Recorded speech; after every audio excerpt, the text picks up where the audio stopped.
Karibuni to the Now Report on TV47. It's a beautiful Wednesday na joto ama jua ni moto sana leo. But the week is moving, the week is coming along, and I am very excited kukuwa hapa na mimi na nyinyi. Anyways, acha tuanze. The Ethics and Anti-Corruption Commission has launched an aggressive week-long anti-corruption campaign across Kakamega County to boost public integrity and empower local citizens to fiercely confront ukora ya hongo hapa nje. Flagged off by EACC Western Regional Manager Eric Ngumbi, a high-impact public awareness caravan is set to storm 57 shopping and market centers countywide. Addressing the launch, Ngumbi ali warned the systematic corruption serves as a direct assault on ordinary Kenyans by ruthlessly stripping vital funding kutoka kwa healthcare, education and infrastructure, while completely starving youth of job opportunities. Compounding the call for integrity, Deputy County Commissioner Murray issued a stern warning to the region's youth, urging them to entirely reject greedy, self-serving politicians when you wanna systematically recruit young people to violently disrupt opponents' events or infiltrate peaceful demonstrations to execute criminal acts.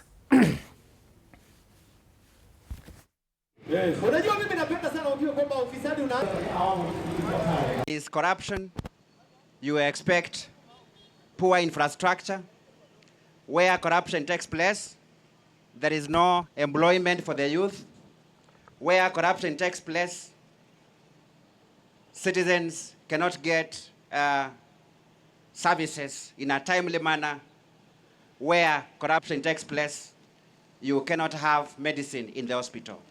The overall objective is to equip citizens with the knowledge that they require on corruption issues so that they can meaningfully participate in governance processes and also participate in the fight against corruption. I think it stays the same. Tunasemanga tu vijana tafadhali acheni kutumika. Yeah? Value your lives, value your friends' life, your family's lives, even those you do not know, value lives hao wote.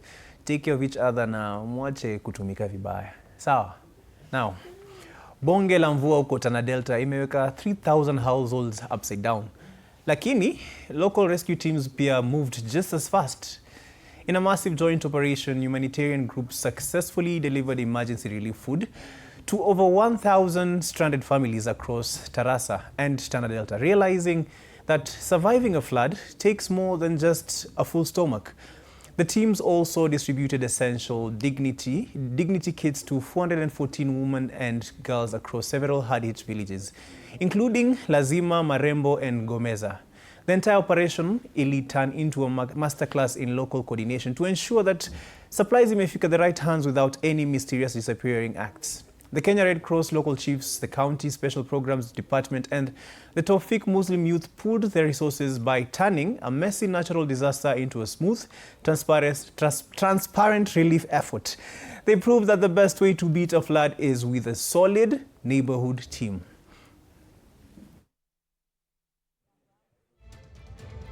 We've been able to support 2,722 households with emergency shelter material. We've also supported the same population with hygiene promotion, and in the camps that have been established together with the county government, we've been able to support with 71 toilet slabs that are supporting the sanitation facilities in these camps. Wamoja waliopatwa na mafuriko, mashamba yetu yamefurika, vijijini vitu vimepotea na maji. Tumeshukuru serikali imetuhamisha. Tumeenda kwa kijiji kinaitwa Lazima Modern. Na tulivofika tumeshukuru, tunapata usaidizi kutoka kwa Red Cross. Kupitia kwa Red Cross wametuletea Tawfik Foundation, wakatusaidia na chakula. Kuanzia hayo mashamba yalipoingia maji, tumepatwa na njaa, maana mimea imefurika na maji, sasa kulikuwa na njaa. Former Kirinyaga women representative Wangui Ngirichi has launched an aggressive assault against the government.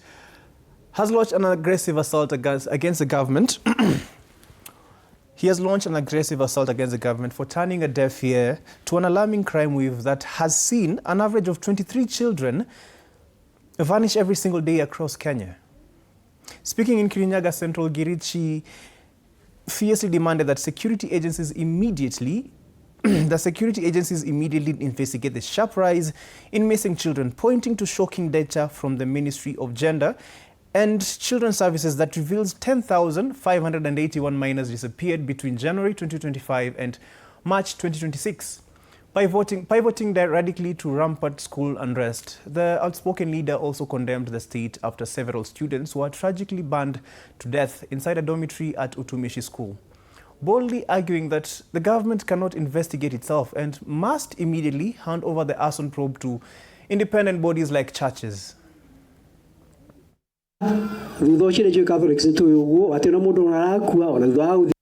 Na serikali imesema ati tunaweka exaggeration kwamba watoto wapotei. Nataka kuambia, nimesikia Mwea watoto wamepotea. Kila siku kwa TV watoto wanapotea. Tafadhali tuombe wazazi na nyinyi wazazi, mtoto akienda shule, jichukulie mtoto wako na umake sure ama kuna mtu anamchukua. Sababu hatujui wanapelekwa wapi. Maybe in future tutakuja kujua watoto wanapelekwa wapi. But for now, watu wachunge watoto wao, si ndio?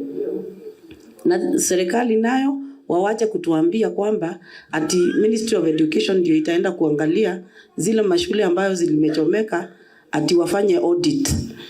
Serikali yenyewe ndio inaenda kupea hizo mashule license. Wale watoto ambao wamechomekea kwa mashule ambazo zimekuwa cleared na serikali. So the first thing is the government cannot go to investigate itself. Let them get an independent body ifanye hiyo kazi. As always, I truly hope that they get justice is served and they get well taken care of. Of course, our Toipia now. Anyway, I think it goes unsaid, yes? Anyways, education stakeholder and 38 senior school principals from Bomachoge, Borabu constituency, Kisii County, held a high-stakes consultative meeting at Mokubo Senior School to confront a rising wave of school unrest. The urgent forum follows a string of recent national school closures, which escalated rapidly after a tragic arson attack at Utumishi Girls' School that claimed 16 lives.